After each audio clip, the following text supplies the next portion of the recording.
Dear colleagues, I hope you enjoyed our Workplan video tracing the highlights of last work year. I also hope you are keeping well amid the numerous adjustments we have to adapt to at work or in our social life because of the COVID-19 pandemic. It is certainly not easy, and I can relate to that. As a force, we spare no effort to ensure the well-being of our staff members. You would know that SCDF is now operating at its highest state of business continuity measures to ensure that our emergency services provision to the public remains uninterrupted. This includes full segregation of teams at workplaces, staff working from home, and our EMS crew responding to all calls in full PPE. As a safety precaution, we have also suspended activating community first responders via My Responder app for cardiac arrest and minor fire cases. Similarly, our CDAU voluntary service has also been put on hold. Recruits training and most ORNS ICTs have also been deferred. This is unprecedented, and on top of this, SCDF has also stepped forward to do our part and more as one public service for our nation. For instance, we supported temperature screening of arriving passengers at Changi Airport, conducted swab tests on quarantined persons, and are presently operating a government quarantine facility and a temporary dormitory for migrant workers, just to name a few. While the pandemic will be protracted and tough, demanding every one of us to make considerable sacrifices, I'm certain this experience will enable us to emerge even closer, stronger, and resilient as an organization. There have been extraordinary moments to remind us why we remain steadfastly committed to the mission of life-saving. For instance, there was a period when our force reckoned dipped considerably due to many of our colleagues being placed on stay-home notice for up to a period of 14 days. Those on duty stepped forward to ensure that the ball was not dropped. Thank you. The pandemic will be over eventually, and the force will continue serving the public.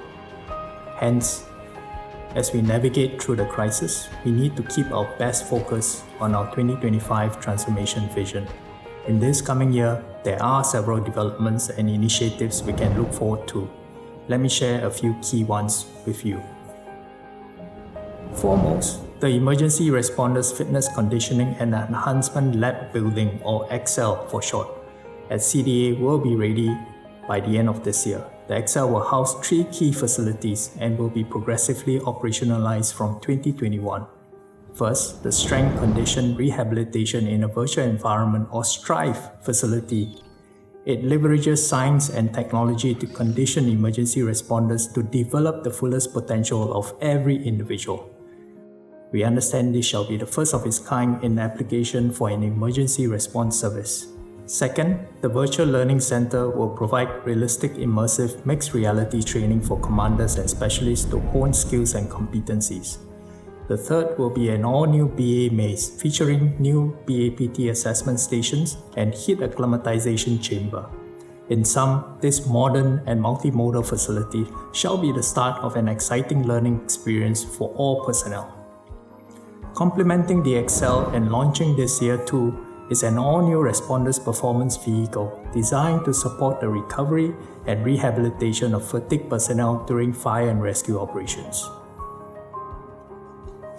From end of this year, Phase 2 of the CDA redevelopment will commence. 2 major highlights of this 18-month phase is the establishment of the National EMS Training Center, as well as a range of simulators for the training of our emergency responders in a variety of scenarios such as underground train and road tunnels. This year, preparation for the complete replacement of our firefighting PPE will also be undertaken. The new suits will be lighter in shades for improved visibility of our crew at incidents and overall greater comfort and protection. The Operational Medical Networks Informatics Integrator, or OMNI for short, will go operational early next year in all our ambulances and hospitals. This has been in development for a few years, and the implementation would enable real-time and better information exchange for our EMS crews and hospitals, leading to better patient outcomes. You may recall last year we launched the OPSTEC career track for our officers. Increasingly, we can expect many OPSTEC-driven projects to transform the functions we perform, from administrative tasks to regulatory roles to operations.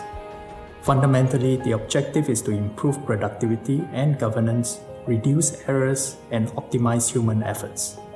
The Smart Fire Station is a useful illustration to share with everyone. Punggol Fire Station will be a test bed for a pioneer set of smart infrastructure solutions and analytics dashboards.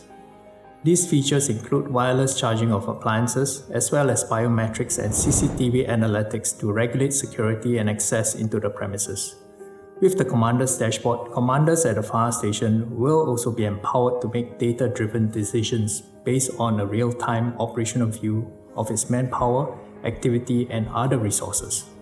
Realistic scenario-based training will also be replicated at all fire stations using simulation and VR technologies to provide on-demand training anytime.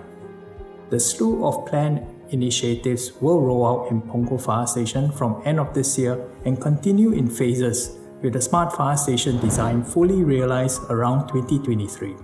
Do look out for the detailed infographics to be available in all our units soon. We have made much progress in developing the concept of Community First Responders or CFRs to complement our emergency response. Last year, CFRs responded to 1,366 cases of cardiac arrest and 763 minor fire incidents via My Responder app activation. We want to build on this success.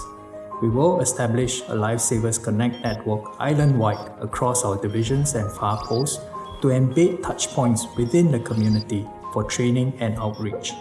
We are also remodeling our future fire posts to feature 24 hours Lifesavers Connect zones with interactive kiosks like the new Juicing Fire Post for residents to learn IPP, IFAS, and CPR at their own time and pace. The Lifesavers Connect centers at the division headquarters will provide budding community responders with hands-on opportunities to refresh and enhance the life-saving skills they learn through CEPP.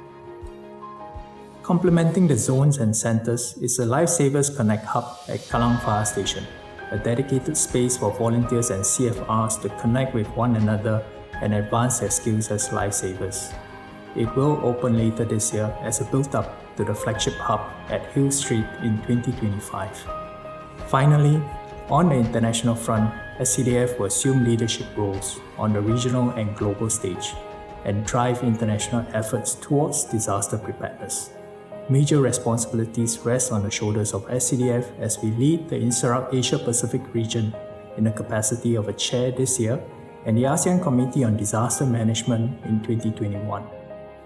Friends and colleagues, I've just shared with you key highlights of what to expect in this new work year. While the year has started on a very challenging footing and is likely to last for many more months ahead, there is a saying that every cloud has a silver lining and sunshine will come after the rain. Thus, let us ready ourselves for sunnier days ahead. Thank you.